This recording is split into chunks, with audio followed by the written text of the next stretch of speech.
111 রানের টার্গেটে 27 বল আর 7 উইকেট হাতে রেখে কনভিন্সিং জয়, ডমিনেটিং জয় বলতে যা বোঝায় ঠিক তাই। পারভেজ হোসেন ইমন অপরাজিত 56 রানে পুরো ম্যাচ জুড়ে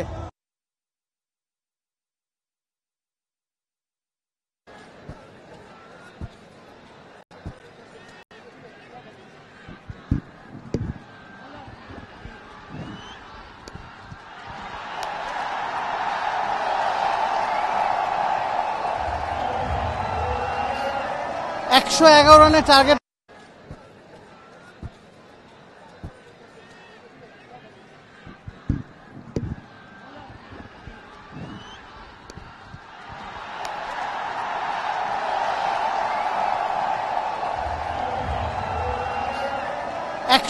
রানের টার্গেটে 27 বল আর 7 উইকেট হাতে রেখে কনভিন্সিং জয়, ডমিনেটিং জয় বলতে যা বোঝায় ঠিক তাই।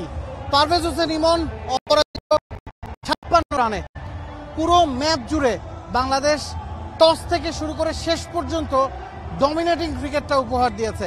কাজের কাজটা যা করার বোলাররাই করে দিয়েছেন। 110 রানে প্যাকেট করেছে পাকিস্তানকে এবং ওই রানটা এই মাঠে যে যথেষ্ট না তা প্রমাণ করার দায়িত্বটা নিয়েছেন ব্যাটসম্যানরা। মিরপুরের উইকেট নিয়ে সবসময় কথা হয়, মিরপুরের উইকেটে দুই দল যতক্ষণ না পর্যন্ত ব্যাটিং করে বোঝা যায় না যে এটার চরিত্রটা কি। মিরপুরের উইকেট নিয়ে যদি আপনি প্রশ্ন তুলে থাকেন সেই জবাবটাও ব্যাটাররা দিয়েছে যে it was not a spinning track.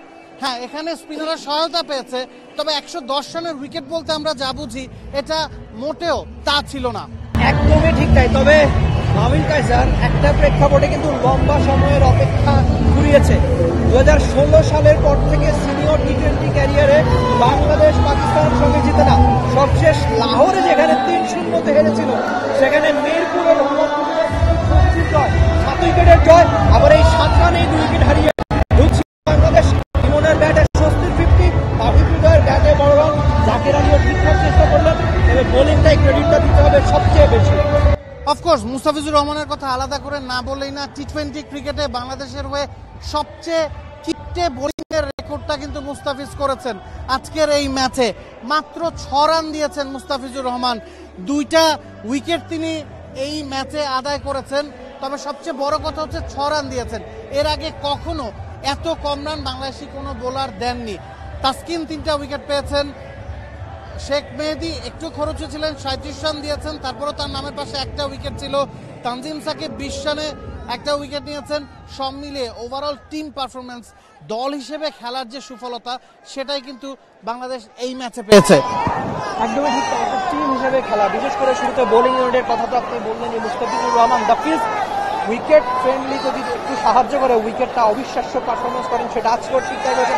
4 ওভারে 18টা ডট বল খরচা, মাত্র 6 রান। প্রথম ইনিংসের পরই বাংলাদেশের জয়ের সম্ভাবনা অনেকটা লিখা হয়ে গিয়েছিল, তবে ব্যাটিংটা ঠিকঠাক করতে হতো, সেই কাজটাই দারুণভাবে করেছে বাংলাদেশ ক্রিকেট দল। এজন্যই আজকে 7 উইকেটের একটা স্বস্তির জয়। একটু ফিরে যেতে চাই পাকিস্তানের যে সিরিজটা বাংলাদেশ খেলেছে, সেখানেও 3টা ইনিংসেই পাকিস্তান কিন্তু 190-এর উপর রান করেছে, 200 রান করেছে। That was a different track. আজকের যেই মাঠ, এই মাঠটা বাংলাদেশিদের হাতের তালুর মতোই চেনা। শ্রীলঙ্কাতেও তারা ভিন্ন কন্ডিশনে খেলে এসছে। শ্রীলঙ্কাতেও কলম্বোতে যখন একটু স্পিনিং ট্র্যাক ছিল সেখানে কিন্তু শ্রীলঙ্কাকে 132 রানে আটকে রাখা গেছে। তো বাংলাদেশের স্পিনাররা উইকেট থেকে সহযোগিতা পেলে শুধু স্পিনাররাই যে কাজের কাজটা করেন তা কিন্তু না। আপনি যদি উইকেট কলামের দিকে তাকান, তাসকিন 3টা উইকেট পেয়েছেন, মুস্তাফিজ 2টা উইকেট পেয়েছেন, তানজিম সাকিব উইকেট পেয়েছেন, শেখ মেহেদী বা রিশাদরা যে ম্যাচটা জিতিয়েছেন তা কিন্তু না। একদম। তার মানে আমরা এর আগে বলি যে বাংলাদেশের উইকেট মানে স্পিনিং ট্র্যাক, স্পিন দিয়ে বাংলাদেশ ঘাল করছে, ব্যাপারটা কি আসলে তা?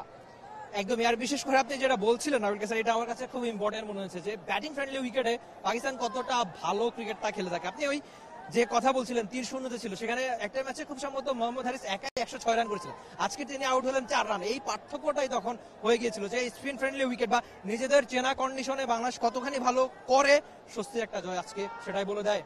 এবং পাকিস্তানের এই দলটার দুর্বলতার কথা যদি আপনি বলেন, তাদের বোলিংটা ইনএক্সপিরিয়েন্স, ব্যাটিংটা কিন্তু না। আজকে কিন্তু পাকিস্তান আগে ব্যাটিং করেছে এবং ব্যাটিংয়েই তারা কলাপস করেছে। এবং এই স্কোয়াডের দিকে যদি আপনি তাকান 9-10 জন ক্রিকেটার আছেন যারা শেষ বিপিএলটা খেলে গেছেন, তো এই কন্ডিশনটা তাদের একেবারেই অপরিচিত তাও কিন্তু ছিল না। Hats off to the bowlers.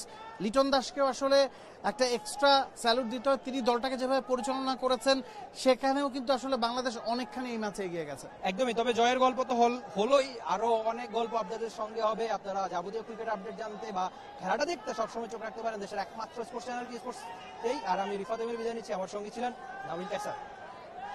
For more updates, subscribe to our YouTube channel and click on the bell icon. Follow us on Facebook and Instagram. Download T-Sports app to enjoy exciting games and highlights. Visit tsports.com.